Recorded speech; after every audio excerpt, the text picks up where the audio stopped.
আসসালামু আলাইকুম। আশা করি ভালো আছেন। জাপানে আবারও শক্তিশালী ভূমিকম্পের আঘাত, সুনামি সতর্কতা জারি।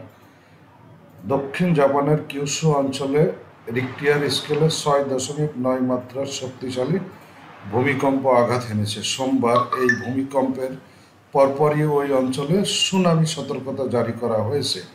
তবে ভূমিকম্পে তাৎক্ষণিকভাবে কোনো ক্ষয়ক্ষতি বা প্রাণহানি ঘটেছে কিনা তা জানা যায়নি। জাপানের আবহাওয়া সংস্থা জেএমএ বলছে, সোমবার 6.9 মাত্রার শক্তিশালী ভূমিকম্পে কেঁপে ওঠে জাপানের কিউশু অঞ্চল। ভূমিকম্পের পর মিয়াজাকি ও কোশির দক্ষিণাঞ্চলীয় প্রিফেকচারে 1 মিটার উচ্চতার ঢেউয়ের বিষয়ে সুনামি সতর্কতা জারি করা হয়েছে।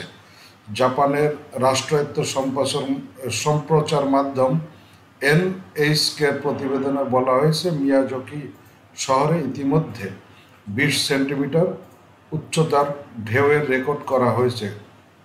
প্রাদেশিক এই রাজধানী শহরে প্রায় 4 লাখ মানুষের বসবাস রয়েছে। এনএইচকে বলছে, ভূমিকম্পের পর পশ্চিম জাপানের ইকাতা পারমাণবিক বিদ্যুৎ কেন্দ্রে কিংবা কাগোশিমা প্রিফেকচারের সেনদাই পারমাণবিক বিদ্যুৎ কেন্দ্রে কোনো ধরনের অস্বাভাবিক পরিস্থিতির খবর পাওয়া যায়নি। ভূমিকম্প যে অঞ্চলে আঘাত এনেছে তার কাছাকাছি এলাকায় 2টি বিদ্যুৎ কেন্দ্র চালু রয়েছে। এই ভূমিকম্পটি নানকাই ট্রফের সঙ্গে সংশ্লিষ্ট কিনা তা জানতে তদন্ত শুরু করেছে জাপানের আবহাওয়া সংস্থা। গত অগাস্টে নানকাই ট্রফ নামে পরিচিত প্রশান্ত মহাসাগরীয় উপকূল বরাবর অঞ্চলে প্রবল মাত্রার এক ভূমিকম্প আঘাত হানে। এই ভূমিকম্পের পর স্বাভাবিকের চেয়ে বেশি ঝুঁকির বিষয়ে প্রথমবারের মতো সতর্কতা জারি করেছিল জাপান। জাপানের ভূমিকম্পের ঘটনা একেবারে সাধারণ। বিশ্বের অন্যতম ভূমিকম্প সক্রিয় এলাকাও জাপান। বিশ্বে 6 বা তার চেয়ে বেশি মাত্রার ভূমিকম্পের প্রায় 1/5 জাপানে ঘটে। এর আগে 2011 সালের 11 মার্চ দেশটির উত্তর পূর্ব উপকূলে 9 মাত্রার শক্তিশালী ভূমিকম্প আঘাত হানে।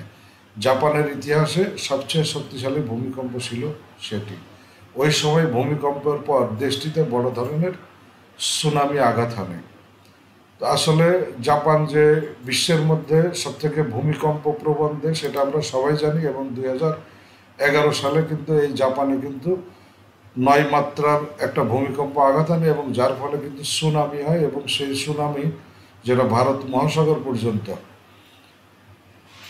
যার প্রাদুর্ভাব দেখা দিয়েছিল, এবং ভারতের আন্দামান দ্বীপপুঞ্জ কিন্তু তাতে ভালো ইফেক্ট পড়েছিল। তবে এখন পর্যন্ত জাপানের যেই সম্প্রচার মাধ্যম, সেই সম্প্রচার মাধ্যমের খবর অনুযায়ী যে এলাকায় ভূমিকম্প হয়েছে ওই এলাকার আশেপাশে 2টা পারমাণবিক বিদ্যুৎ কেন্দ্র রয়েছে, এবং সেই 2টা পারমাণবিক বিদ্যুৎ কেন্দ্র কিন্তু এখনো সচল অবস্থায়, অর্থাৎ বিদ্যুৎ সরবরাহ করছে। তো আশা করি আসলে সেরকম কিছু ঘটবে না, কারণ 2011 সালের সুনামিতে যে পরিমাণ মানুষ হতাহত হয়েছিল সেটা সবার জানা, এবং এই সুনামির প্রভাব কিন্তু বাংলাদেশ সহ একেবারে দক্ষিণ এশিয়ার প্রত্যেকটা দেশে কিন্তু দীর্ঘদিন স্থায়ী ছিল।